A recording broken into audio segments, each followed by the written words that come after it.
Hello, and thank you for joining today's Family Office Network's webinar series. Before we get started, I would like to briefly introduce our speakers today. First, Fabien Cousteau. Fabien spent his early years aboard his grandfather's ship and learned how to scuba dive on his 4th birthday. As the first grandson of Jacques Cousteau, he is well known for his studies of sharks and has worked with National Geographic, Discovery, PBS, and CBS to produce ocean exploration documentaries. In 2014, Fabien and his team embarked on Mission 31, the longest science expedition to take place at Aquarius, the world's last underwater marine laboratory. Also joining us is Lisa Marchioni, CEO. Lisa brings her experience from Goldman Sachs, where she created in-depth earning models for the tech companies such as Microsoft, Oracle, Zap, Ziff Brothers Investments, where she researched, analyzed, and made investment decisions in technology, private and public entities. Lisa is an expert in raising capital, business optimization, strategic planning, research, and public and private and alternative investments. At the end of today's presentation, we will have time for Q&A. We always encourage your questions, so please use your questions chat option on the right side of your screen to send over any questions you have. And with that said, Lisa, I will let you get started. Great.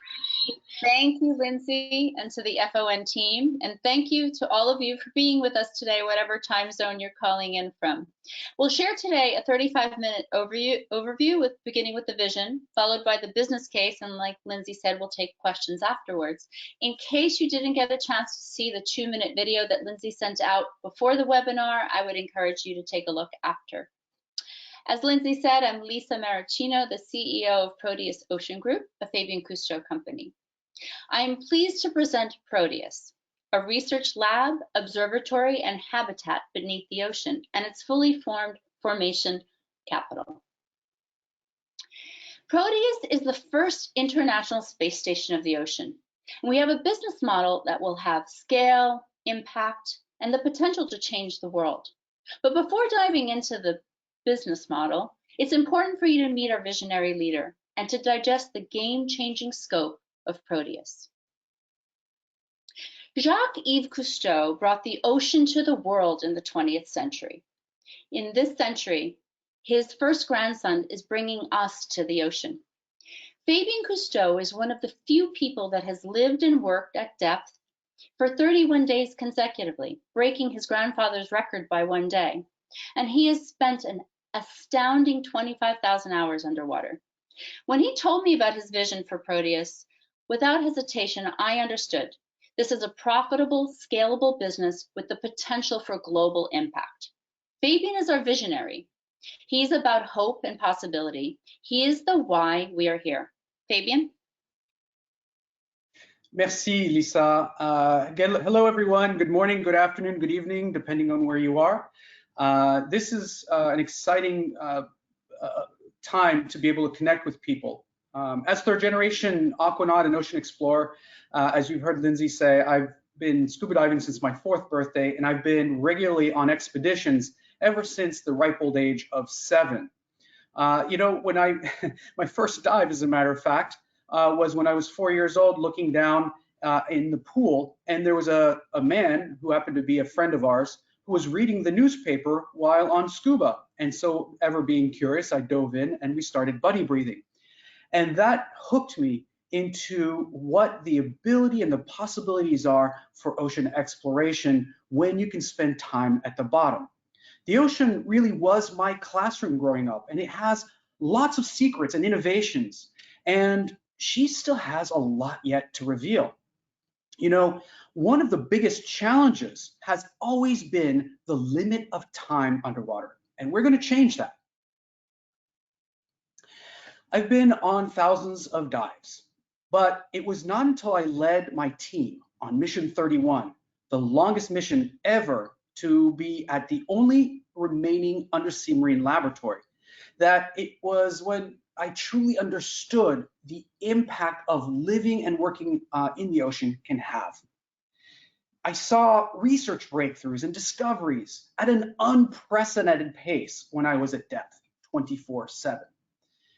This was the aha moment for me when I saw how much we could get done living and working from an underwater laboratory. The proof of concept was clear. We were able to produce the equivalent of over 3 years worth of scientific research in just those 31 days, resulting in 12 research papers and over 9,800 press articles that reached all over the globe. We were able to engage a world audience with over 34 billion media impressions and over 100,000 students live from Skype in the classroom from the bottom of the ocean. And so it was with this that I reflect back on history. My grandfather built the earliest underwater research habitats in the 1960s. They were called Conch Shelf 1, Conch Shelf 2, and Conch Shelf 3, and they all allowed for more time at depth. As a matter of fact, they were the subject of an Oscar award-winning movie called The World Without Sun. But those days are long gone. Today, Aquarius is the only functioning marine laboratory in the world, but it's over 30 years old. It's antiquated, it's tiny, it's only 400 internal square feet. Today, we have no modern marine habitat to conduct time-intensive research, and we are long overdue for an upgrade. Aquarius has or was an amazing science research station for its time, but now we need a new state-of-the-art marine platform, and that's critical. After all, you don't see astronauts flying around in spaceships that are over 40 or 50 years old. It will be a game changer in many fields, and it will bring to life something that I've always said, that I'm dedicating my life to this. So we are taking the next natural evolutionary fin step in ocean exploration. The solution is Proteus, the first underwater habitat that is multi-purpose, and unlike Aquarius and others, it is open to collaborations and revenue sources of all kinds. Believe it or not, this has never existed before. Think of all the people that work and must be trained underwater, from researchers and scientists, to commercial divers and Navy SEALs, to astronauts, to the media, and much, much more. With conventional scuba, because of our body chemistry, they're normally all very limited to a very few hours in the water.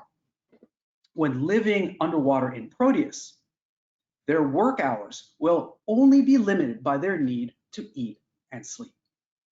The ocean research conducted on Proteus will significantly contribute to things like accelerating R&D, climate change related solutions, and to aid in the development in new industries such as renewables, food sources, medical and pharmaceutical, biomechanics, and so much more. The demand from both private and public industry for an advanced multifunction research habitat and observatory is huge. And there are 3 very simple reasons why. First of all, it accelerates the time underwater. It is working from an underwater habitat exponentially accelerates that time. And that acceleration of time leads to significant cost savings. And lastly, and maybe just as importantly, layered on top of all this, human beings are vastly better at certain things than machines: observing, manipulating, responding, filming, thinking, and collecting delicate marine samples. Now, media companies spend tens of millions of dollars to film underwater. Astronauts train underwater, and educators seek ways to engage their audience about the ocean. Further, government agencies, including NASA and others, and food manufacturers or product manufacturers all spend a great deal of time and money on extreme environment testing and training. Proteus offers a cost-effective solution for all of these prospective customers. Why is this possible? Saturation diving, quite simply. Living in a habitat allows you at least 10 times more time in the water than any other platform. After 24 hours at any depth under 45 feet. The human body is an amazing thing, amazing tool, and it becomes saturated with the dissolved gases at that local pressure. And this allows the aquanaut to live and work underwater for extended periods of time.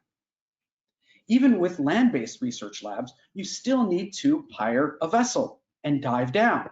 And there's a very good chance that you bring up those specimens from the bottom and corrupt them on the way back to land.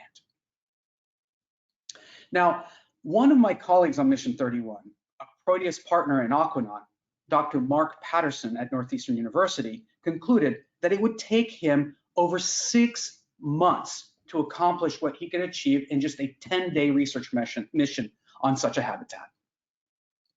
Now, why now? Well, it should have already happened, quite honestly. Some estimates have the economic value of our ocean at $24 trillion per year. That's about 5% of global GDP. But in my opinion, that is grossly underestimated. Why?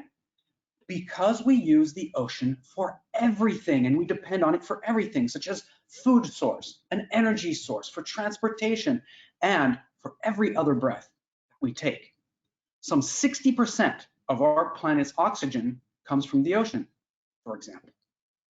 Think about all the intangibles whose value we can't measure, or those things we haven't been able to measure yet. The ocean is a critical carbon sink. It regulates our planet's entire weather system. If it dies, we literally will have no air to breathe, no food to eat, no water to drink. And I'm not being dramatic. We are also in this massive climate crisis. Pollution is degrading the health and wealth of our life support system, our ocean. There are estimates that by 2030, there'll be more plastic than biomass in the ocean. And over 90% of coral reefs are scheduled to be dead or dying by 2050 if we don't change our course. We cannot continue to irreversibly damage it before we know what's even there. Now, imagining opening up Pandora's box. And despite all of this bad news, we know nothing about the ocean. Only 5% of it has been fully explored. Imagine the discoveries we haven't yet made. Proteus will be an essential tool to drive R&D to accelerate innovative solutions to this existential set of problems. And it will allow us to engage and inspire the world. My grandfather passed on to me maybe the most valuable inheritance I've ever had, a philosophy. People protect what they love. They love what they understand, and they understand what they are taught. There is no planet B, and we need to invest in our ocean now in order to ensure that we have a healthy planet to give back to our future generations.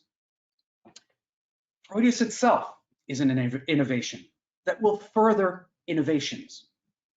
Our first Proteus will be installed in 2 to 3 years in Curacao, one of the few remaining island nations that has a healthy coral reef ecosystem in the Caribbean. We'll deploy it within the island's pristine, rich, and biodiverse marine protected area. But obviously the ocean is a big place, and we envision multiple habitats strategically placed around the world, which is important for gathering comprehensive information about our life support system. Proteus will be modular, first of its kind. It'll be upgradable, whether it's to interchange the sections, to add new features like custom labs, or to expand for larger groups. Proteus is slated to be 10 times the size of Aquarius, about 370 square meters or 400 square feet. It'll be based at 3 atmospheres, which is the limit at which multiple atmospheres of oxygen is non-toxic to human beings.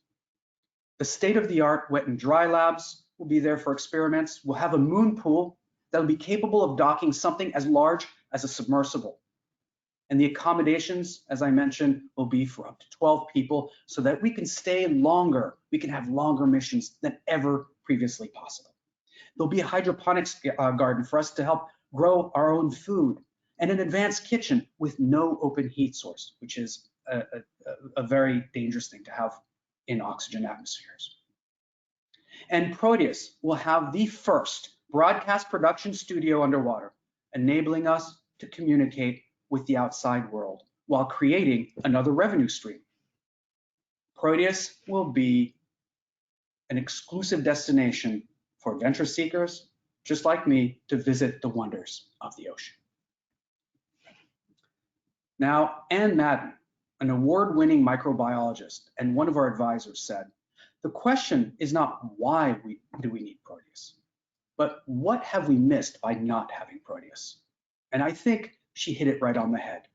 Now, for the real big stuff, I'm going to hand it back to Lisa Maricino, who can walk us through the revenue streams Proteus will generate. Thank you. Thank you, Fabian. Great. So how are we going to do this? We are pursuing well-known business models. There are 4 primary areas where Proteus will generate revenue and income. Academia, government, and private industry will pay tenant and usage fees to conduct research, to test new products and technologies in extreme environments, to train humans for space travel. The entertainment includes media, film, digital, and tourism for visits to Proteus. Data partnerships, sponsorships, media, and high-end tourism opportunities are already knocking at our door. We'll discuss where we're seeing demand in each one of these areas. The global addressable market for Proteus is gigantic. Over 2% of global GDP every year is spent on scientific research. That's almost $2.6 trillion. The pharma industry alone is spending $186 billion. They spend $3 billion on research and discovery just to bring one product to market. There's evidence that there is an acceleration in demand for ocean research by pharma. There are currently 14 FDA-approved marine-derived drugs on the market, 5 of which have come to market in the last 3 years. These drugs address serious conditions such as cancer, leukemia, and extreme pain. So based on these conversations we've had with industry, including pharma, technology, government, and academia, we know there's a deep interest and demand for conducting cost-effective ocean research, for testing new technologies, for booking tourist experiences, for filming and broadcasting in the ocean environment. So let's take a deeper dive and look at where we're seeing traction. We're in a partner discussion with the Director of Ocean Genome Legacy. It's a research facility and a marine species bank. Currently, marine biologists work from vessels to source compounds and natural compounds and microorganisms. Then they use those leads to sell them to pharma and other industries. Proteus offers a far better option from a time, cost savings perspective and the integrity of these marine species. So in the recent conversation with Dan, he confirmed this when he said it would be his dream to have scientists on Proteus 24/7, 365 days of the year, gathering and cultivating natural compounds and microorganisms for him. Here's the opportunity that Dan and we see. Of the 14 million known chemical compounds, only 30,000 or 0.2% are from the marine environment. We know we've destroyed much of our rainforests, which is a source for natural compounds, and that the ocean covers over 70% of our planet, leaving a lot of discoveries yet to be made in the ocean. We are seeing significant acceleration in demand for natural marine-derived compounds and organisms, not only from pharma, but from other industries that use these compounds. Cosmeceuticals, for example. The anti-aging market is huge, maybe even more so now after COVID. Products like La Mer and agricultural and food sciences is so critical in finding sustainable food sources from the ocean. There were quite a few products that were tested on Mission 31 and Aquarius. The Edgertronic high-speed camera, which is at a rate of 20,000 frames per second, captures things the naked eye can't see. Please ask Fabian about his Goliath grouper story. The Muse on the market today monitors circadian rhythms. There are many industries that test products in extreme environments. On Proteus, these are revenue streams. You can think of many products that would benefit: watches, phones, submersible medical devices. The underwater camera market alone is a $15 billion market by 2027. Another very real opportunity is biofouling, the accumulation of ocean organisms on surfaces. It's the #1 problem for the maritime industry. The Office of Naval Research recently just told us that using Proteus to monitor biofouling would lower their costs and expand the lifespan of their fleets exponentially. Another example is that NASA currently contracts Aquarius to train astronauts for deep space missions. Ocean data is critical to addressing climate change and driving innovative solutions across many industries. That gives it tremendous value. Government, academia, and many other industries and verticals pay for this information. But currently, the state of the ocean data is quite simply a giant mess. There is no network that gathers, analyzes, commercializes data about the state of our ocean today. Many of our partners and our stakeholders all share this pain point. Because of Proteus in situ or on-site design, it will gather significant amounts of ongoing real-time ocean data. And our business plan includes a network to collect it, sort it, host it, share it, and sell it as a value-added service along with our partners. As you heard Fabian discuss, we know that people watched and were engaged with Mission 31. His expedition garnered over 34 billion unique impressions. He spoke to and connected with 100,000 students.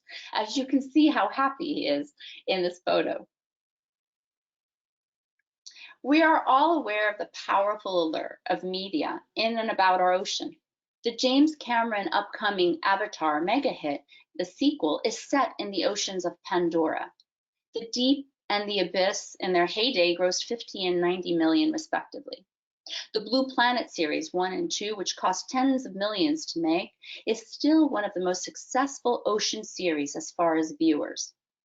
A recent collaboration with the BBC, David Attenborough, and Netflix called Our Planet had 2 to 3 times that budget, and in its first month saw 25 million views. The most recent Netflix My Octopus Teacher sensation has gone viral and has just been nominated for an Academy Award. Another form of high-end tourism or entertainment is high-end tourism. So Virgin Galactic has booked over $80 million in deposits from over 600 people, reserving a $250,000 ticket to space. Axiom Space is booking trips to stay on a private module on the International Space Station. They've already sold 3 tickets for $55 million each, which includes a 15-week training to become an astronaut. But there's also mainstream media, and we're already entertaining inquiries from production companies such as the one who produced My Octopus Teacher, and broadcasters such as National Geographic. Before Proteus even is built, there is tremendous interest in our story. And we, of course, have the capability to live stream from Proteus, as you saw with Fabian, and to invite the public to meet Fabian and our aquanauts. We anticipate that scripted movies and television will seek it out as a filming location. As you heard Fabian say, we will have an advanced production capabilities right on Proteus. Film crews today and photographers alike spend weeks in the field for a mere few hours of filming. The cost is astronomical. We can shrink that time needed to days rather than weeks. Revenue will also flow from location-based entertainment. An immersive experience on land will become a destination for travelers to Curacao. And you can also imagine the potential for high-end tourism, just like space. Who wouldn't want to visit Proteus, Fabian, and Curacao? Success in any one of these areas leads to eyeballs, which boosts the price tag of the Proteus sponsorships. We are seeing traction and expect revenue in these 4 areas prior to Proteus being installed. On the sponsorship side, we're in early conversations with Sandals, who has acquired a resort on Curacao very close to our location, and with Rolex, where you can see how they would be interested in being the perpetual timekeeper on Proteus. On the rental side, we will pre-book 1 to 2 years in advance of Proteus being complete. These bookings will flow from research and extreme environment testing and training. On the data and technology side, we're in discussions with multiple companies to explore partnerships and revenue share opportunities. And given our platform, a hosted payload model, such as in space, makes a lot of sense as another data revenue stream. On the tourism side, we know there are over 6 million scuba divers worldwide, and we hope that that will increase. We're confident that there will be demand from the higher end of the segment, as we're currently exploring a partnership with the same tourism company that is selling the Axiom private space missions. And because we are going to engage and inspire the world, you will see Proteus, the film. The Cousteaus, after all, have always made award-winning documentaries, and the media companies know how powerful this is. So speaking of the power of the media, in July of 2020, we officially announced to the world Proteus with an exclusive story in Forbes. And since then, we've garnered over 1.5 billion media impressions. We've been covered in over 300 media outlets. We've conducted over 55 interviews, and we've been translated in 25 different languages. The global pandemic has reminded us the importance of science, but it has also shown us how global collaboration can impact the time to market for vital solutions to solve big problems. We have secured a number of key strategic collaborators across each one of these areas. We have a very close relationship with Curaçao, our favorite jurisdiction, both on the government side and on the private side, with the owners of the Santa Barbara plantation, whom we're working with on the land lease. We have a CRADA with NUIC, which is the Naval's Engineering Center, and they've offered their expertise and engineers. We're in early conversations with NOAA. Our academic partners like Northeastern and Rutgers continue to give us vital input on many subjects and are very eager to get using the Proteus platform. We're working very closely with the United Nations on the critical subject of ocean literacy and science policy. We know others are doing valuable research: autonomous vehicles, submersibles, research vessels. They're all tools that will complement Proteus. Many of these companies will become stakeholders, customers, and partners as we bring them into the Proteus network. A natural extension of this network are the network externalities, which will generate many new ventures, create rich content, drive research and development, innovative solutions, and result in many new businesses. Proteus is at the central hub of this network with the Proteus dashboard, collecting and communicating real-time data with our global partners. The total estimated project finance cost is $135 million. The first dollars raised will fund a feasibility study, which in this case isn't focused on the question of can we do it, because we know we can, but on the specifics of how much, what, and exactly where.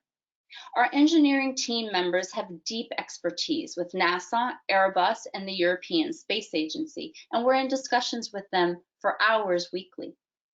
In addition to Yves Bahar, the renowned industrial designer of the initial design drawings for Proteus, we have 4 other key people who are advising us and have extensive expertise in underwater habitats and structures. Saul Rosser was the former director of operations on Aquarius and Mission 31. He's an engineer and a commercial diver. Peter Weiss, an underwater and space habitat expert, is leading the engineering team and on executing our feasibility study. Jacques Rougerie is a world-famous marine habitat architect. And Sylvia Earle, fondly known as her Deepness, has known Fabian since he was a young boy. She's a marine biologist, Nat Geo explorer, and in addition to many of her other accolades, she holds the record for most habitats visited. In the first phase of capital formation, we're raising $1.25 million in equity to execute on key deliverables, which I'll address in the next few slides. Given the modular nature of Proteus, as you heard Fabian discuss, we're determining the core components of the first phase build-out, i.e., how do we spend our first 50 to 75 million to get Proteus open and operationalized?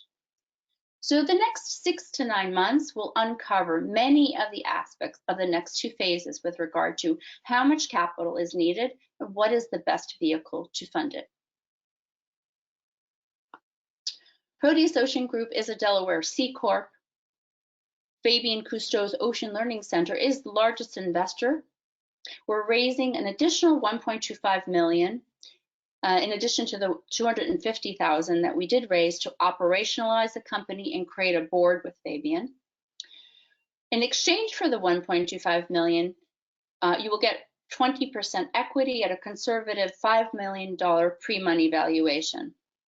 We are confident that we will exponentially increase the value of our company from our current valuation as we execute on the following key deliverables and goals. The feasibility study, as I mentioned, is the first essential milestone. We're working weekly toward completion of the pre-phase A by the end of June and full completion by the end of the year. The second key milestone is to secure and finalize a valuable land lease in Curacao. We are obtaining letters from decision makers at pharma, technology, government, and energy, and others stating their interest in utilizing Proteus. We will secure 1 to 2 key sponsorships. We will continue to expand our partnerships. In addition to developing content for the digital space, we're pursuing key media and high-end tourism partners. The marketing and PR is critical to the second phase of our capital raise to continue to the attention and the global awareness to the project.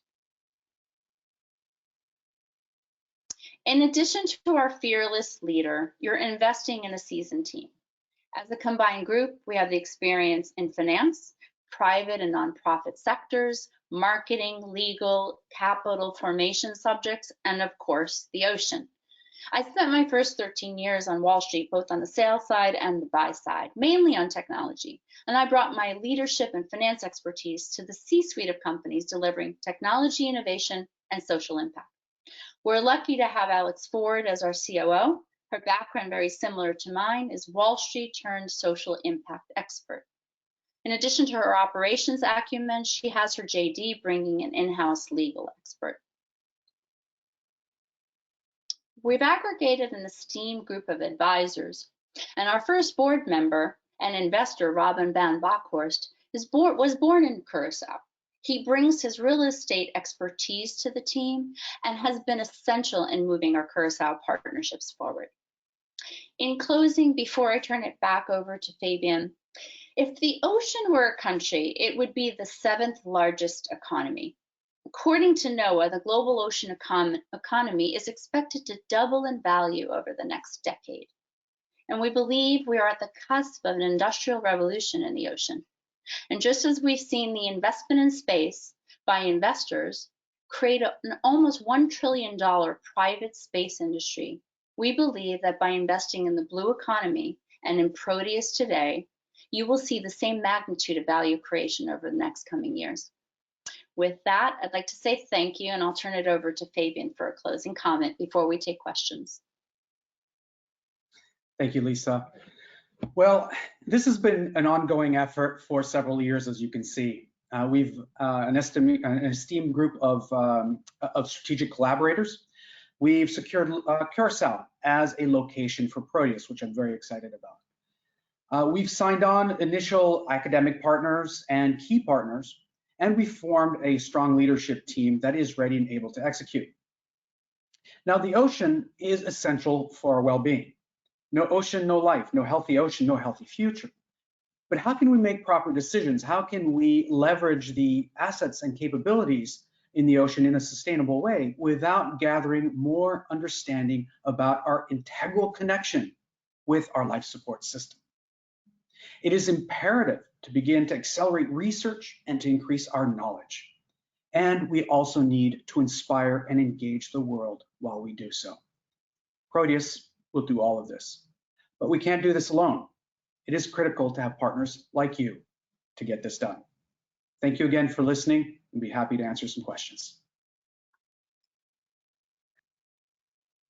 Fabian, Lisa, thank you so much for that high-level overview of Proteus. Fantastic presentation.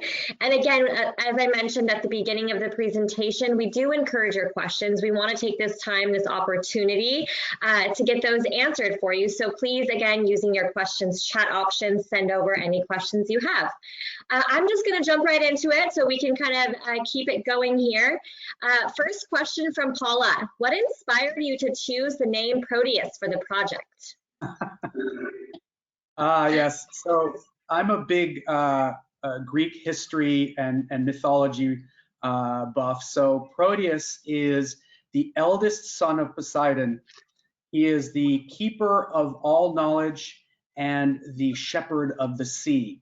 And so I felt that that was a good image to have for a underwater research station like Proteus. Fantastic. And Paula, I had the same question for Fabian earlier this morning, so thank you for asking. Moving on, during your talk, you touched on the fact that we need the same caliber of investment in the ocean as we see in space. Can you guys elaborate on that a little bit for us? Fabian, yeah. Well, for decades, people have been investing in space, and in the 60s, it was almost a close race, and then there was a lot of talk about we must go to the moon, maybe inspired by Russia or whatever. But so the space investment really took off versus what was being invested in the ocean. And I think we're seeing a shift back to the ocean. I mean, for many reasons, as Fabian highlighted, climate change and the fact that we need to rely on it, and it's such a big part of our daily lives. So we're starting to see that shift back toward the ocean as far as private investment, which we really believe will propel lots of new innovation and companies and new ventures, new businesses. Yeah, we're seeing a lot of forward momentum in ocean investment for various reasons, be it for altruistic reasons or simple business reasons. I believe the ocean, the space race and the ocean race were neck and neck for several decades, and then the ocean started getting taken for granted. We kept using it as an endless resource and a garbage can, thinking that it was indestructible. And there's a new consciousness now, just as of maybe a decade ago or less, that the ocean has finite resources. It is our life support system, and we don't know enough about it to make better decisions so that we don't make the same mistakes we made on land in the ocean. We've clear-cut it, about 60% of our world's wild fish stocks, for example, without even blinking an eye, because we didn't know any better. We thought it was this boundless bounty. But now we're starting to realize that there are better solutions out there to feed the world: aquaculture, hydroponics, et cetera, et cetera, et cetera. And all of that kind of knowledge is now coming to fruition, and there's so much more to gain. Look at pandemics. I think Lisa may have touched on that earlier. The biochemistry of the ocean is by far the richest biochemistry in the universe, as far as we know, and we've barely scratched the surface. And yet, Lisa had mentioned a couple of breakthroughs in just the last 5 years. If anything, our marine biologists and biochemists are salivating at the opportunity to be able to go down there and collect marine compounds that can then be replicated in the lab and used to create cures for things like pandemics and cancer research and such. Right, and I would just quickly add to that I think there's a big focus on from the government and the kind of global legal and infrastructure is focusing back on the ocean, the decade of the ocean, and NOAA and some of the organizations that from a government level really need some policy level needs to happen in order for us to really make significant reparations and some of the damage that we've done. Yeah, this next 10 years is going to be a game changer for the ocean. Fantastic, thank you. And Ravi did have a little bit of a question. I do think that you guys somewhat answered it, but I want to acknowledge it. He is asking, how much do we know about the ocean versus what we know about space? Like, how do we know? I guess maybe a little bit more detail. Yeah, so, this has been said many times, but we know more about the far side of Mars than we do the bottom of the ocean. This is slowly changing, thankfully, thanks to efforts in benthic mapping thanks to efforts in going longer, deeper, and further. But our technologies right now are still very limited. The ability to be able to either adapt or innovate and create new technologies to go to those places for longer periods of time is starting to appear, whether it's for probes and ROVs, submersibles that have better performance. Ships, of course, are always useful depending on what we're doing. But most importantly, one of the missing tools in the toolbox, as has hopefully become apparent in this presentation, is that we're missing the houses at the final frontier, so that we can actually leverage that coefficiency of time, which none of the other tools have. An ROV, a submersible, they're great, but they have their own limitations, both in time and in functionality. Boats and such, and everything you deploy from a boat, from a human being to an AUV, is subject to weather patterns. So you have a huge inefficiency, both in travel time and in deployment opportunities, depending on what the subject matter is. So being able to be shielded from those issues and working 24/7 on that final frontier in coordination with that human technology interface is one that I feel is going to bring a huge ROI for many industries. I would add to that the ocean data is definitely critical. I think that there's a lack of real-time data, and that being at the presence at the bottom of the ocean, so that we can gain an understanding. I mean, whether it's from starting the site mapping of the entire ocean, which we don't have, or other significant information. There's the saying that you can't fix what you can't measure, and I think that it's very apparent that we do need information about the ocean in order to fix it. Perfect. Next question from Deborah. You guys spoke about the extreme environment testing as a revenue resource. Can you explain more about how this will work? Well, I'll talk about the underpinnings, meaning the technological and physiological aspects of how that works, and I'd be happy to pass that on to Lisa, whose cat wants to be in the picture apparently. That's my dog over here. She's actually behaving. When we look at things like colonizing other planets, there needs to be a test bed to count for as many of the potential parameters that will be encountered as possible.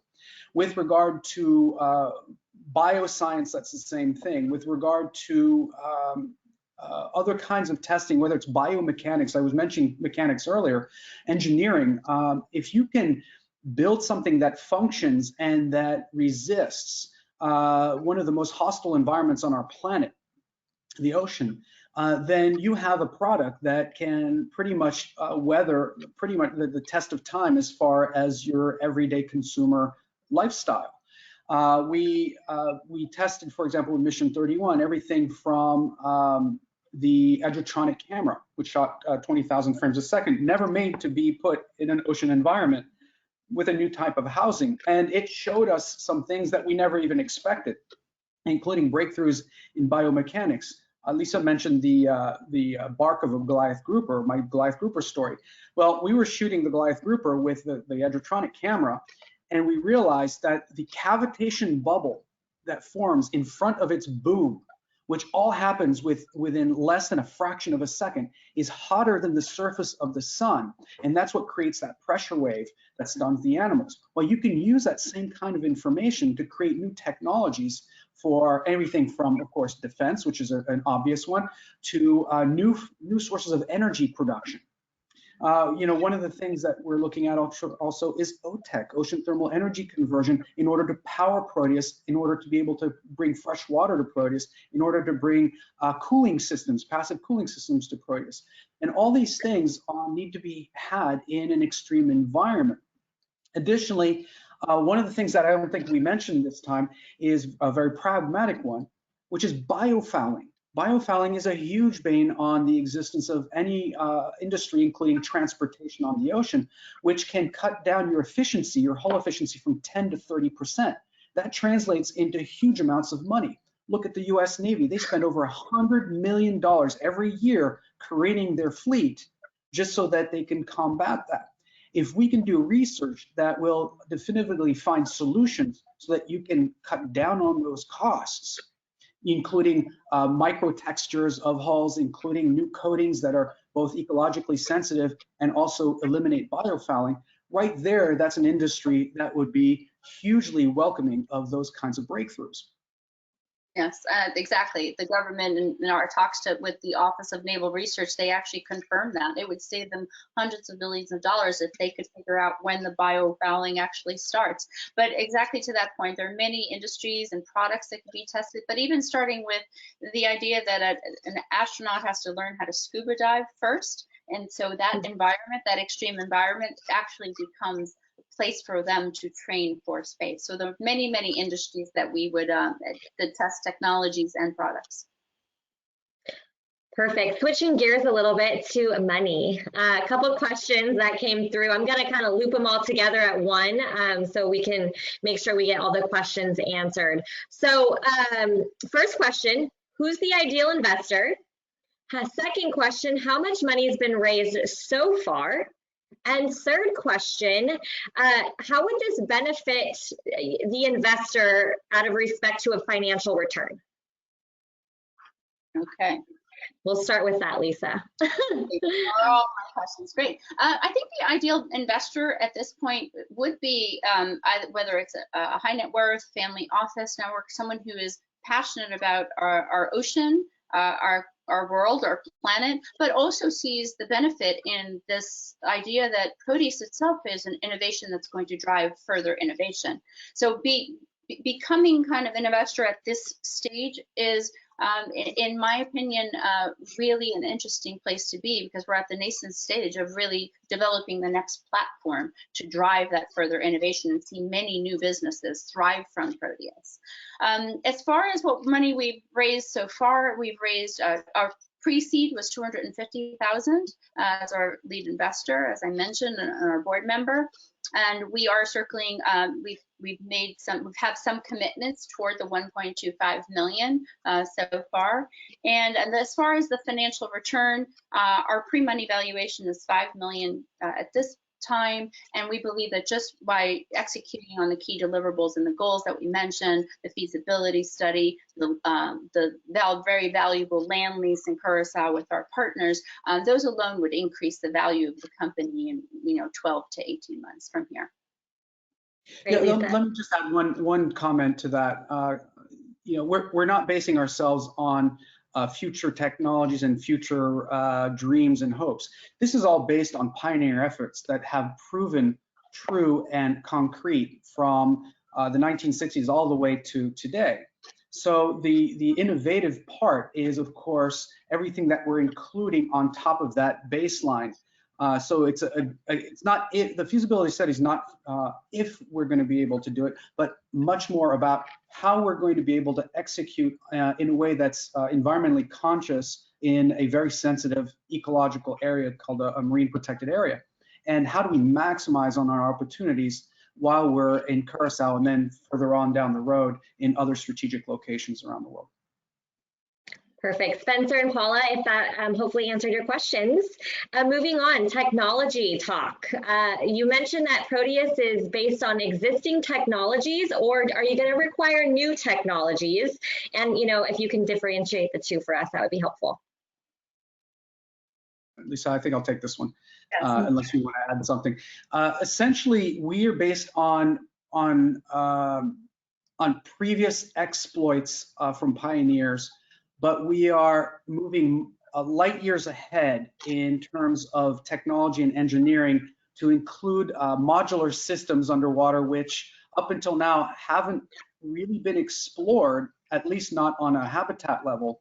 And that's why we are lucky to have the knowledge and the engineering muscle from our colleagues in Europe, including Peter and Aurélien and others, as well as Saul Rosser here in New York, not in New York, I'm sorry, in California. I'm here in New York. And as well as the US Navy, who have been doing extensive research on coupling systems underwater. And so we're able to marry existing technologies with new approaches so that we can keep that modular system approach for Proteus, which in of itself is innovative. Additionally, other than Conch Shelf 2, there hasn't been a habitat that's capable of hosting a submersible to further that kind of extended research beyond aquanaut dive limits, which is 1,000 feet and beyond. We can also host things like bringing in AUVs and ROVs for updating or careening or repairs, as well as deploying those kinds of technologies and sensors and so on from an underwater habitat. Again, none of this has ever been incorporated before, but the technologies, or at least the approaches, are available or will be available to us as we build Proteus itself. The modularity aspect is really important because it allows us to expand, it allows us to modify. Let's say we take a section back up to completely change the internals so that it caters to that specific type of research, all while not interrupting the current workflow that's happening in Proteus from a separate team. And so this is going to be an amazing exercise and a great anecdote for, say, space colonization as well. So we're really excited about all these aspects, but some of the technologies will be brand new. For example, life support systems traditionally are powered by generators based on black fuels. We're going to be based on 100% renewables. And this will be a hybrid of peak and baseline energies. And so we can do that in Curacao because the infrastructure will be available to us there. And so we're really excited about all these aspects that just simply weren't available 5, 10, 15 years ago. Yes, and I would just add quickly that we have the benefit of having, lots of our partners who are aquanauts who've lived on habitats. So we're taking all the lessons of the past, of Fabian's incredible legacy, and the fact that he's lived on habitat himself for 31 days with a team of 5 people, and take all those lessons and apply it to the future. I like to call it riskless innovation. We're not going to do anything that isn't, proven, but it will be cutting edge and state of the art. Exciting, very exciting. Yeah, we learned a lot at Mission 31, and we also have now garnered a lot of our relationships and friendships with great brains from universities across the sea who have sensor arrays that they want to incorporate in Proteus that can detect microplastics, so we can have a 24/7 count on what's happening there, as well as many other things. You think we could probably incorporate it in our arrays, so it's going to be very exciting. And not to forget, the broadcast station underwater is a first of its kind. During Mission 31, we upgraded the systems at Aquarius so that we could have better Wi-Fi at the bottom of the sea than my own apartment in New York City. So I could imagine Proteus being a 16K broadcast station, upgradable, of course, to be able to broadcast to the world through mobile devices and other means to really incorporate that as an opportunity as well. Great, thank you. For the sake of time, I do kind of want to start wrapping up here. So if we could just finish off with one final question. I'm going to bundle these two together. Is there any challenges that you guys see that we might need to face in the near future? And ultimately, what does Proteus look like at the end? Okay, well, I'll let Fabian answer that. The challenges question's interesting. Challenges relative to Proteus, or in general, there are many challenges today in today's world. But as far as the Proteus itself, obviously building the team, raising the money, those are all challenges and interesting in the land of COVID. But did you have something to say, Lindsay? Sorry, we only have about 45 seconds left on the timer here, so I don't want us to get cut off. I'm so sorry. Yeah, so I would say that the challenges in ocean exploration are the same as what SpaceX and others have encountered in space exploration. But the reality is that the ROI in ocean exploration is 1,000 times greater than space exploration, at least for the near term, for most industries. So we're really excited about that. It's just a matter of understanding what the ocean has to offer and what it means to us. Fantastic. And to all of our attendees, we will be following up with everyone individually. So we thank you so much for joining us today. Fabian, Lisa, it was a pleasure, and we hope you have a great day. Thank you. Thank you.